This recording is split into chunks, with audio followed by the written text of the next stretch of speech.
In this video, I'm going to show you how to connect Cursor AI to GitHub. Now, the first thing you have to do, you want to go to cursor.com and you want to go to your dashboard over here, and then you can go either on the Overview tab or you can go to Integrations tab as well. And here you can see it says GitHub as one of the first things on the list. You can just click on this Connect button.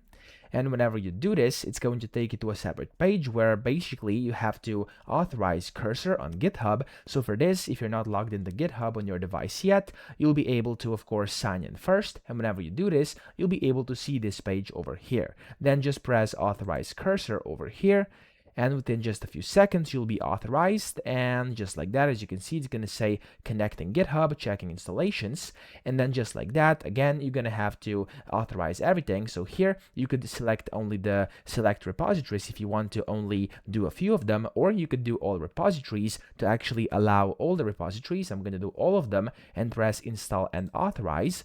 And whenever you do this here, you're basically going to have to sign into your GitHub account. In case you haven't done that yet, press confirm.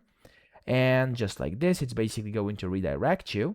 And again, it's going to start connecting. And here, it's going to basically say that this GitHub account will be able to perform actions on your behalf. And of course, if you agree with that, click on link account. And after you do this, there we go, it's going to say account linked successfully, and it's going to direct you back inside over here, inside your dashboard. And if you now go to integrations, you'll be able to see GitHub is now connected, and you can only manage your connection. You can't connect again because it's now linked. So that's how you do it. I hope this video helped you out. If it did, please subscribe to the channel and help me out as well.